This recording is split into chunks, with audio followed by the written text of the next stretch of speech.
Hey everybody, Scoutcrafter here again. It is midweek Wednesday. Boy, do I have an interesting show planned for you today. Got a bunch of things to talk about, and poor man's flea market, some good scores. We have lots to get to. Going to be a little bit of a mosh today. The first thing I want to talk about, just a couple minutes ago, I was watching YouTube, and I saw my buddy John Fix put out a fantastic video on a tool that he found. And from what I thought it looked like to me was a hone for sharpening knives. And I just said, I wonder if that's what it is. I'm not sure. I'll put a link to the video. Maybe you could tell. John wasn't sure, but he fixed it up beautifully. But let me show you what a hone is and what they do. I think that we'll start off the show with that. Okay, let's check it out. Now, in order to do this, I had to go upstairs in my mother's drawer. I still have a utensil drawer upstairs with all her utensils that she used to use, because I had to pick up the steel or hone that we use, and it's called a knife steel, this one here. A lot of times these came in sets, when they were given for gifts during the anniversary or whatnot. It came with a knife, came with a fork. Now, it's been 30 years since these have been used. I haven't eaten meat in 25 years, so, but you used to get like a fork or something. This one here has a deer antler, looks like, handle. This little contraption here would stop the fork from going further than when you pierce it into the meat, so you get a good purchase, so you can cut it with the knife. Now, if you look at a knife edge under a microscope, which a lot of guys when they get into sharpening do, you could see what an edge looks like. And as you use the knife, especially on a cutting board or something, microscopically the edge will tend to fold over. It's so thin at the edge you can't see it with the naked eye, but it will fold over. So you don't want to keep sharpening, because what happens is you start to wear the knife away. Sharpening is the last resort. But what you want to do is, as that edge folds over, you steel the knife. Now, this is a knife steel. You've seen these before. They come in all different shapes, sizes. Sometimes they're textured, sometimes they aren't. And a knife steel is meant to take that edge that's bent over and straighten it out. That's all you want to do, without removing too much steel. It just microscopically straightens that edge out. To use a knife steel, now a knife steel is different than a honing steel is different than a sharpening steel. A sharpening steel is impregnated with like diamond dust, or has a little bit of an abrasive to sharpen the knife. Whereas a honing steel, which this is, a honing steel is just made to straighten the edge out without removing metal. And to use it, you'll see, and this is something you used to see years ago on TV and stuff with chefs. It was like a big thing. I don't even know if you see regular people do it now. The knives are so much better today. They have serrated knives, things like that, which you wouldn't use a steel for.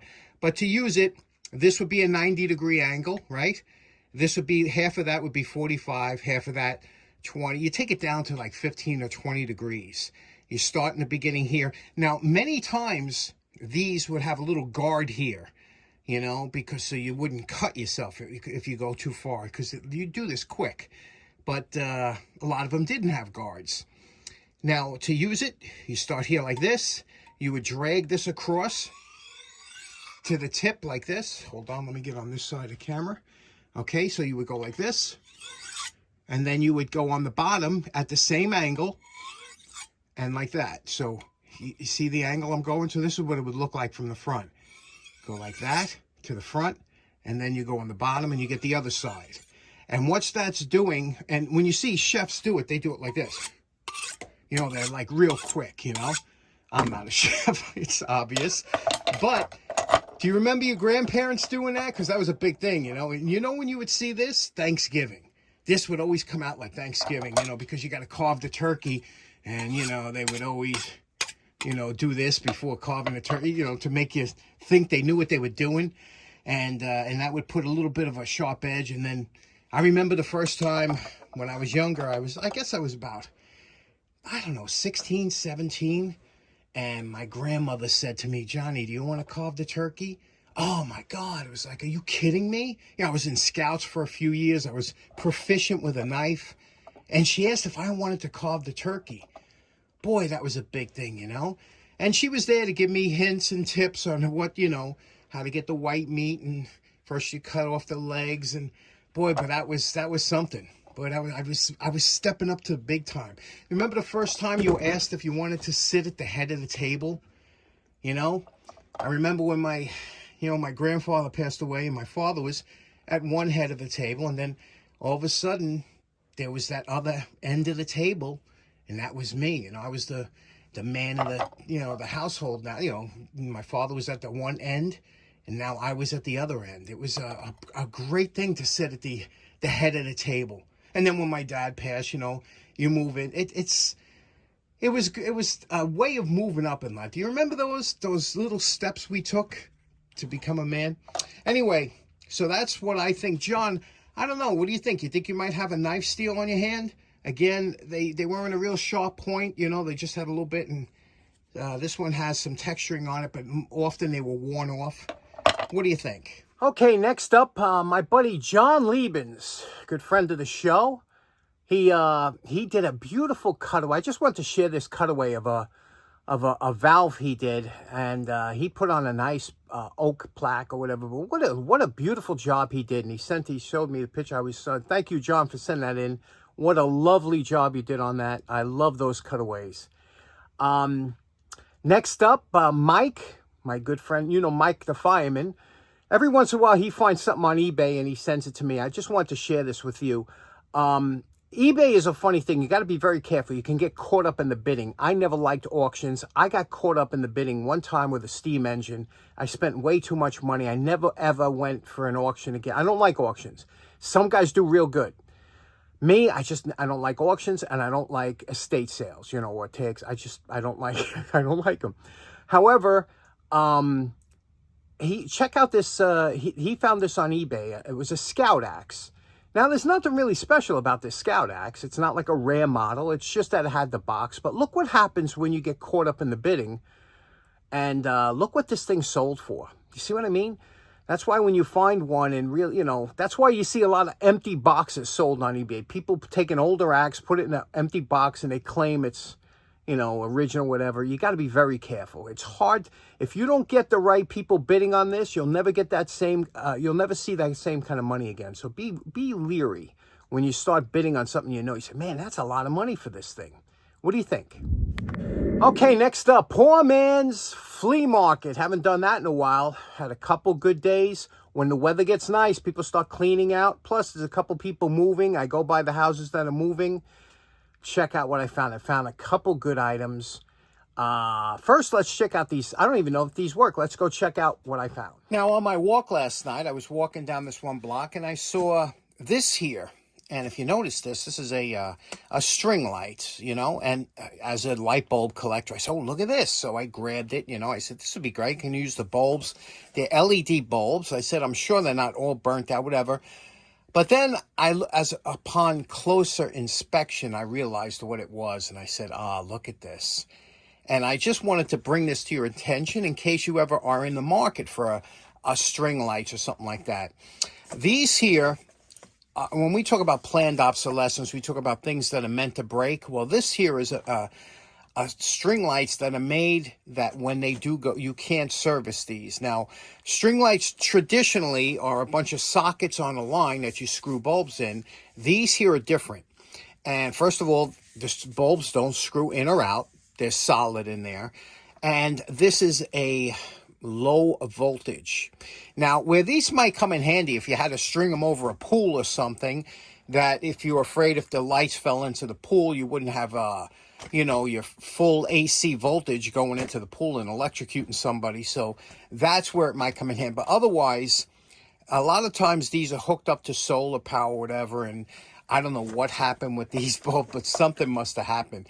And it's just a sign of the times of things that you'll see now, when you'll see things like this that are meant to last a couple of years and be thrown out. And that's what the shame of it. If you buy regular string lights, you can always change the bulb and the sockets last for a long time. But this here, a couple of years, and all this is junk, garbage. Let's see if we can't get any of these lit up. I'm going to cut this off. And we're going to put some voltage to it and see what's going on. Okay, I cut off the part of the cord here. Now, these type of connectors are indicative of usually solar power. This is the type of solar power. So this might have been solar power. And if it is, usually they run off of a DC or direct current. Now, I have a small battery here. This is from my motorcycle battery, a 12-volt battery.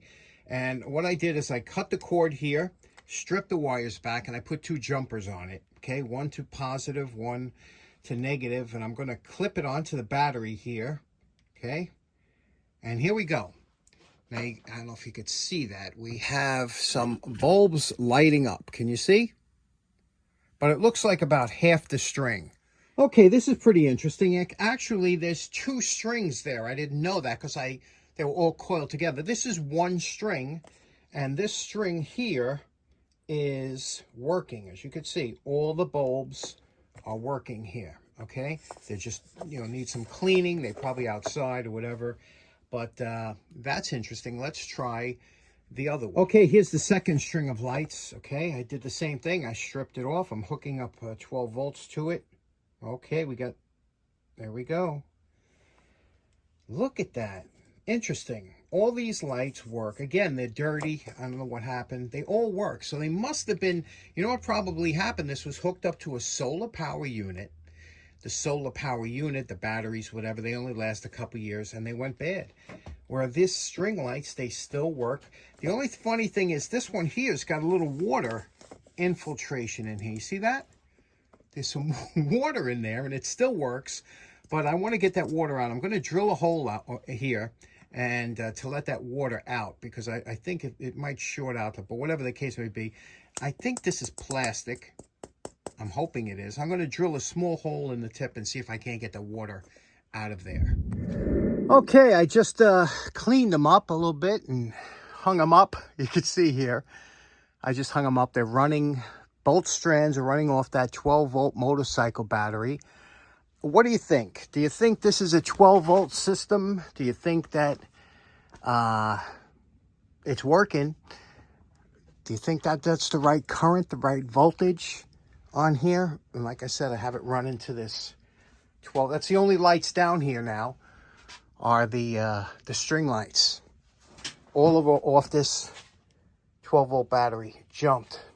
What do you think? Okay, next up, as you know, there are certain rules with the poor man's flea market. Like, for example, if you find a fan in the middle of the summer, there's a good chance it don't work. If you find a air conditioner in the middle of the summer thrown out, there's a good chance it don't work. If you find a heater in the middle of the winter, because but if you find it out of season or if it's thrown out, if it's on the side of the garbage, a lot of people put something good next to the garbage instead of in the garbage.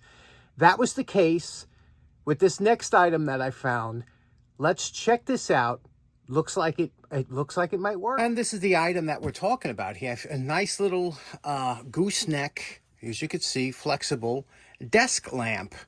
It looks to be all working. It looks like, I guarantee this thing works for the simple reason it was thrown out with the bulb and the bulb isn't burnt out. And you can see here, I don't know if you, let me show you. The bulb, 130 volt, 40 watt, which means it's a long life bulb. Remember, we were talking about that 130 volts will add life. And it looks like in good shape, just a little bit dirty. Let's plug it in, see if it works. And if it does, we can use it down here. Now, if there was any damage or anything to it, I would plug it into the dim bulb tester, but this thing doesn't look like any. So let's plug, it's plugged in here. Let's turn the switch. Look at that. Oh, God. I knew this would work. I could tell. And let me tell you, the only problem is it's got a little bit of a stickiness to it.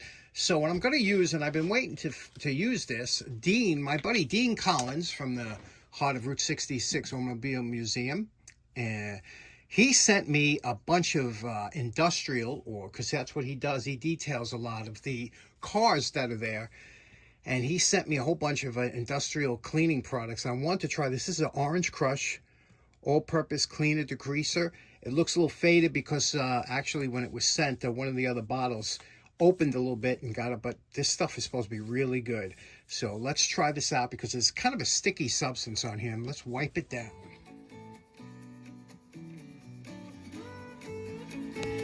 This citrus cleaner works fantastic. And again, like I said, there's a sticky residue, almost like it was used in a kitchen or something. And what I did is a damp rag, put the citrus on here. And what you do is you wipe it on just lightly and just let it sit for a minute. And then when you come back, as you wipe this off, this will all come off very easily. All that, and revealing the surface that was underneath. Again, that's all sticky substance, and now it feels really nice. That's citrus cleaner. I don't know if that's available to the public, but technician's choice. Dean, thank you for that. And we're calling this project done. Always remember, after you use any kind of citrus cleaner or anything like that, always go over it with a damp rag just to make sure there's no residue left of the cleaner. But there we go. It's nice and clean. Works great. Although I would not use that type of bulb in here, but I will change it to a LED bulb. How nice is this lamp for free? Last up, it was about 10 to midnight. I was passing this house that I know has to be out of there in 2 weeks. They're selling it. And I just saw the guy come out and put this in the garbage. Just saw him put it out. I went over there. I said, oh, man. I said, does that leak? He's like, no, you want? I said, yeah, of course. And look at this. It's an Eagle. Eagle number UI50S. Safety can, 5-gallon gas can. The only problem is it's got a little rust around this bottom band here, which is very common, but no rust on the bottom. That's just a lip to sit on. So just this band. You can see how this works here. This has that, let me show you. This has this little lip here that you push this down and pull this back, and the cap comes up, and it's a very strong spring. And there's something in the bottom there. I think there's a filter that fell out. We'll fish that out, clean this up. What do you think of that? Okay, this was what was floating around in the bottom of the can, and what it is, it's an insert filter. Usually it's brass screening, and I got to tell you, usually these things are more trouble than they're worth. I'm going to leave it out, but I have it just in case you want to use it. And you know my favorite part, remember what this can looked like, free can looked like before we started. And we're calling this project done. First, I gave it a good washing, then a little polishing compound number 7, and a little bit of wax, actually a cleaner wax, Meguiar's. And there we go. What do you think? And I took the rust off the bottom here. You see that? But I'm still going to decide whether I want to paint it or what I want to do on it. But what do you think? Isn't this a beauty? And it was free. Now, the only problem, the gas that was in there, I removed that filter. It smelled like a little varnishy. I'm going to rinse it out, see what I want to do with it. But I just love these old cans, especially the ones that are made like this. And no dents. Where do you find a can like that in the garbage with no dents? Okay, so in closing, we covered a lot today, huh? We went through a lot of stuff. What do you think about the stuff that I found? Pretty good finds in this part of the neck of the woods. Hope you have a great rest of your week. We'll see you again on Friday. Take care now. Bye-bye.